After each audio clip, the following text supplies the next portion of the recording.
শুভ সন্ধ্যা বন্ধুরা, তোমরা কে কেমন আছো? আশা করি ভালো আছো। তো আবারও আমি তোমাদের একটা ছোট্টখাটো ব্লগ নিয়ে আসলাম। তো আমি এখন কি কাজ করতে যাচ্ছি চলো তোমাদেরকে দেখাচ্ছি। আমি এখন করব পৌষ পার্বণ চলে গেছে, পার্বণগুলো সব চলে গেল। তো ছেলে খেতে চেয়েছে যে মা তুমি পিঠে পুলি তো করলা না এই বছরটা। যে হ্যাঁ করলাম না, কারণ দিন সেরকম ভালো ছিল না, মনটাও ভালো ছিল না। জিনিস করতে গেলে কিনা রান্না টান্না করতে একটা মনটা লাগে, সেটা আমার মনটা একদমই ভালো ছিল না, আমাকে একদম ভালোই লাগছিল না। তো এত করে ছেলে বলছে, না করা যায় না, যে থাক ছেলের মুখে তো দিতে হবে কিছু। তো আজকে আমি অলরেডি বসে গেছি চাল, আতপ চাল বাটবো। তো আমি কিসে বাটবো, আমার তো জাতাও নেই আর মিক্সিও নেই বন্ধুরা, যে আমি মিক্সিতে বাটবো। এই যে হাত আছে না, হাতই আমার মেশিন, হাতই আমার জাতা, আমার এটাই হচ্ছে মিক্সি। যেটাই ভাবো না কেন আমার হাত সবই। তো যাই হোক, হাত দিয়েছে ভগবান কিসের জন্য? যত পরিশ্রম করব তত ভালো থাকবে শরীর হাত পা, তাই না? অত সুখ দেখলে হবে না, সুখ তো আছে, অত সুখ করলে হবে? হাতে জোর দিয়ে খাটবো, তবেই তো পরিশ্রমটা আরও বেশি পাবো।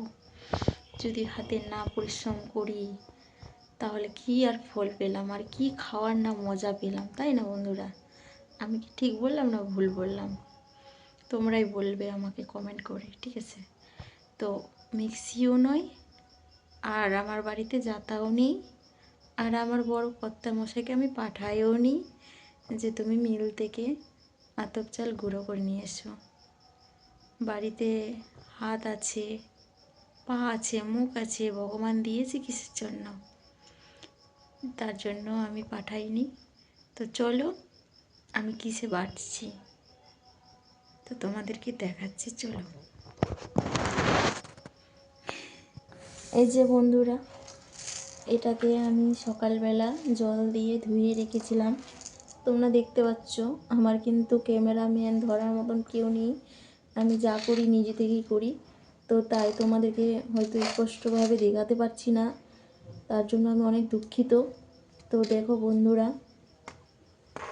এই যে আমি থালার মধ্যে বাটিতে ছিল, তো বাটিতে দেখছি যে জল জমে আছে, তবুই করে নিই। তো আবার থালাতে আবার মেলে দিলাম, তো অনেকটা ঝরঝরা হয়ে গেছে, দেখো দেখতে পাচ্ছ? তো এই যে এখন আমি একটু একটু করে নেব, দেখতে পাচ্ছ? দেখতে পাচ্ছ না, দেখা যাচ্ছে না।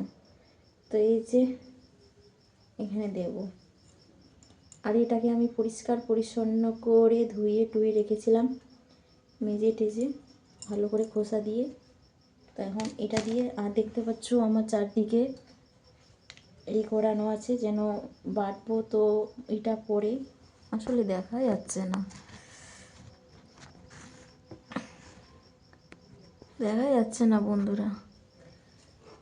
তো যাই হোক, যেটুকু আমি পারছি সেইটুকুটা তোমাদেরকে আমি তুলে ধরার চেষ্টা করছি। তো চলো আমি কিভাবে এখন শুরু করি। এই যে দেখছো, মেশিন, মিক্সি, জাতা হার মানিয়ে দেবে, বুঝলে? সরে যাচ্ছে, ঠিক জায়গায় বসছে না, আবার যাচ্ছে। দেখো দেখো কতটা মৌসুম মোলায়েম হয়েছে, দেখো দেখছো? এটা যদি পিঠা করি, কি না মজা লাগবে পিঠাটা খেতে। তো আমি এগুলো সবগুলোই বেটে নেব, যতগুলো আছে দেখলে তোমরা থালার মধ্যে, সবগুলোই বেটে নেব। তো খুবই সুন্দর হচ্ছে। তো হাতে যদি আমি না কষ্ট করলাম, হাতে বানিয়ে, আগে তো এইভাবেই ছিল গো, মেশিন আর তোমরা ভাববে যে টাকা পয়সার জন্য, খরচা করার জন্য 2 টাকা কি আর যাবে, বাড়িতেই করছে, তাই না? কিন্তু না, সেটা নয়।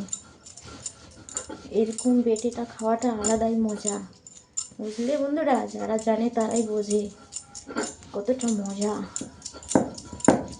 করে বাড়বো আর এমনি করে ফেলবো, ফেলে আমার বাটা হয়ে যাবে। একটু আওয়াজ করছে খটর খটর, আসলে ঠিক জায়গায় বসেনি আমার পাটাটা। দেখো, দেখলে বন্ধুরা, আমি এভাবে সিস্টেম করি প্রত্যেক বছরই। আমি নিজে হাতে করে বেটে তারপরে তৈরি করি পিঠা, তারপরে আমি ছেলেকে বড়িকে মুখে দিই। দেখলে আমার টেকনিক। এই ছোটো বোনটাকে কিছু মনে না করো, যে 2 টাকা 5 টাকা 2 টাকা 20 টাকা দিলেই আমার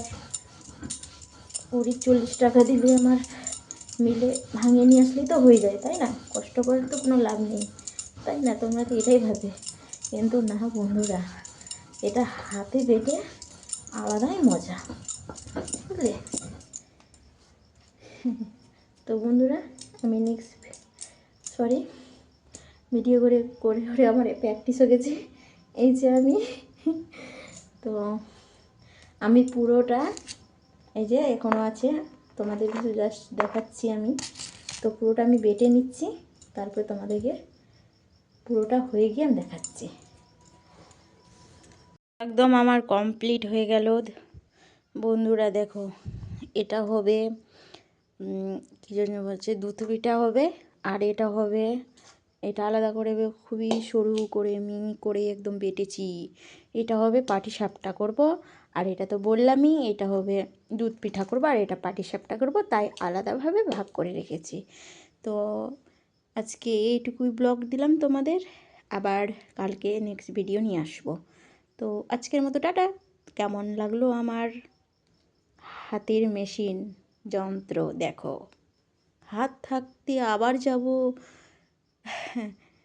কি বলবো বলো, মেশিনে, মিক্সিতে, জাতাতে, আমার এই হাত, দেখছো, এই হাত যন্ত্র বশ। তো আজকের মতো টাটা।